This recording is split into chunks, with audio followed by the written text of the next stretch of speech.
teman-teman, ketemu lagi. Saya Nafiansi dari Universitas Muhammadiyah Palembang, program studi administrasi pendidikan. Baiklah, saya di sini akan menjelaskan tentang materi tahapan dan penanggulangan pelanggaran disiplin, di mana saya akan menjelaskan tentang tahapan memelihara disiplin. Memelihara disiplin adalah suatu proses dari serangkaian tingkatan yang harus diperhatikan oleh para penegak disiplin. Tahapan-tahapan memelihara disiplin yaitu: pertama, pencegahan, menciptakan suasana kelas, ketepatan perencanaan akan instruksional, pengajaran atau mengandung pelajaran, misalnya mengenal identitas, nama, sifat, kesukaan peserta didik dalam penciptaan suasana kelas. Kedua, memberikan catatan yang bersifat memberi dorongan dan membantu pada pekerjaan tugas peserta didik.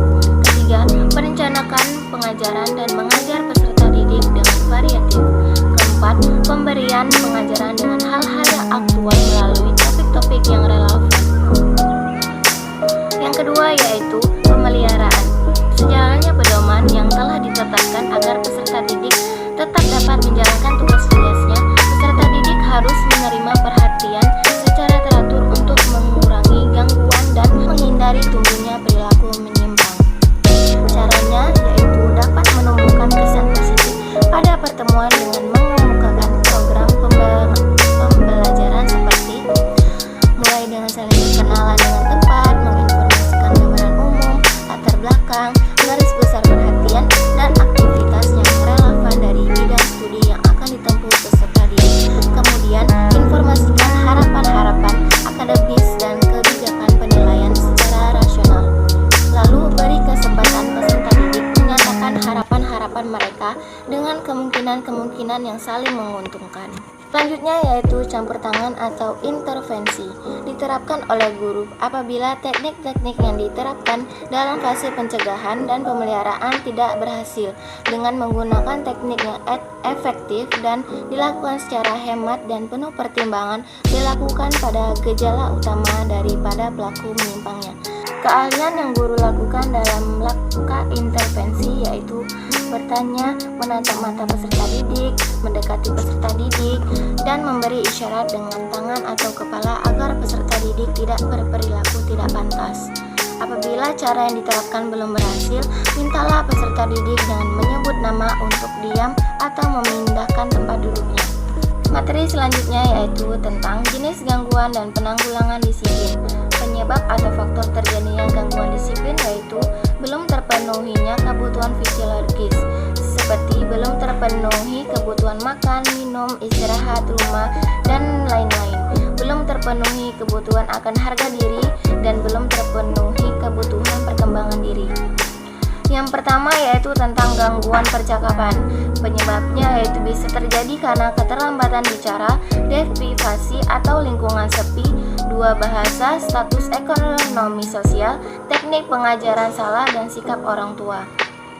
Cara penanggulangan gangguan percakapan dapat dilakukan dengan guru segera menghampiri mereka untuk memberikan motivasi agar mereka mengerjakan tugas-tugasnya.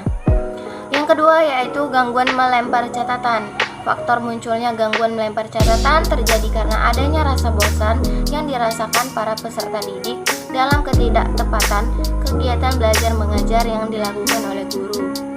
Cara penanggulangannya yaitu dengan memberikan peringatan secara baik dan memberi nasihat terhadap peserta bahwa perbuatan tersebut akan merugikan diri sendiri. Yang ketiga yaitu gangguan kebiasaan yang berlebihan di antara siswa. Penyebab terjadinya gangguan ini yaitu adanya naluri manusia yang bebas.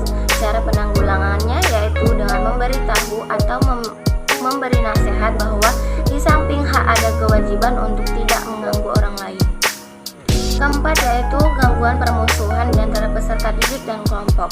Penyebab terjadinya gangguan ini diakibatkan adanya rasa ego yang belum bisa terkendalikan oleh para peserta didik yang mengakibatkan adanya perselisihan satu sama lain. Cara penanggulangannya yaitu dengan menasihati tentang efek yang akan timbul akibat permusuhan dan mencari penyebab terjadinya permusuhan serta mencari solusinya. Yang kelima yaitu gangguan mencontek. terjadi karena ketidaksiapan peserta didik atau materi yang melebihi batas.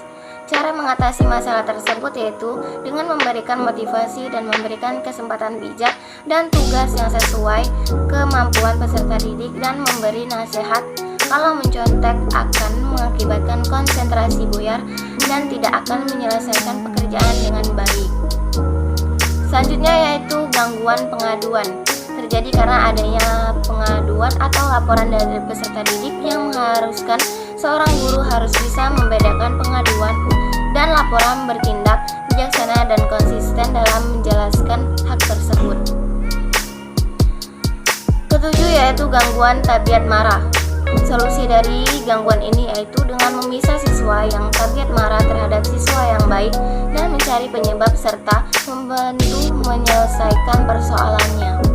Kedelapan yaitu gangguan penolakan permohonan guru.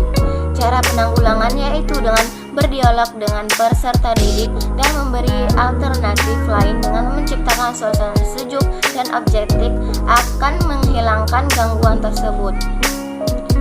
Terakhir yaitu gangguan perpindahan situasi. Gangguan ini terjadi karena adanya ganti pelajaran, pindah kelas, perubahan jadwal. Oleh karena itu, guru harus siap akan alternatif untuk mencari inisiatif lain serta melakukan pengawasan.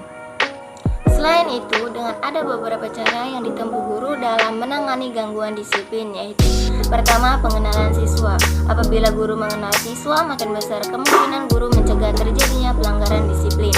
Karena peserta didik frustasi karena mereka merasa mendapat perhatian guru, atau dikarenakan peserta didik tidak diperhatikan orang tua yang membuat mereka tidak menyukai dan membencinya. Yang kedua yaitu melakukan tindakan korektif. Tujuannya yaitu untuk memonitor efektivitas aturan tata tertib. Tindakan korektif yang harus guru lakukan yaitu guru yang bersangkutan dituntut untuk membuat sesuatu untuk menghentikan perbuatan siswa secepat mungkin. Guru harus mengingatkan siswa terhadap tata tertib yang sudah disepakati bersama dan konsekuensi yang akan diberikan, melaksanakan sanksi yang seharusnya berlaku. Beberapa hal yang menjadikan bahan pertimbangan bagi guru: melakukan tindakan dan bukan ceramah, jangan tawar-menawar, menggunakan kontrol kerja, dan menyatakan peraturan dan konsekuensinya. Konsekuensi atas pelanggaran tata tertib bukan dimaksud sebagai hukuman karena konsekuensi dilakukan secara berkala, mulai dari memberi peringatan, teguran, memberikan tanda cek, disuruh menghadap kepala sekolah, atau dilaporkan kepada orang tua atas pelanggaran yang telah dilakukan. Yang ketiga yaitu melakukan tindakan penyembuhan. Tindakan penyembuhan dilakukan apabila peserta didik melakukan hal sebagai berikut: siswa melanggar sejumlah peraturan yang telah disepakati bersama. Siswa tidak mau menerima atau menolak konsekuensi seperti yang telah tercantum dalam peraturan sekolah sebagai akibat dari perbuatannya. Seorang siswa menolak sama sekali aturan khusus yang telah tercantum dalam tata tertib sekolah. Materi selanjutnya yaitu tentang kebiasaan hidup tertib. Tata tertib sekolah dapat diartikan sebagai ikatan atau aturan yang harus dipatuhi setiap waktu sekolah tempat berlangsungnya proses belajar mengajar. Pelaksanaan tata tertib sekolah akan dapat berjalan dengan baik jika guru, aparat sekolah, dan siswa telah saling mendukung terhadap tata tertib sekolah itu sendiri. Kurangnya dukungan dari siswa akan mengakibatkan kurang berartinya tata tertib sekolah yang diterapkan di sekolah. Peraturan sekolah yang berupa tertib sekolah merupakan kumpulan aturan-aturan yang dibuat secara tertulis dan mengikat di lingkungan sekolah. Kesimpulannya bahwa tata tertib sekolah merupakan suatu kesatuan yang tidak dapat dipisahkan satu dengan yang lain, sebagai aturan yang berlaku di sekolah agar proses pendidikan dapat berlangsung dengan efektif dan efisien. Baiklah teman-teman, itu saja materi yang dapat saya sampaikan. Semoga bermanfaat bagi kalian semua. Sampai jumpa lagi.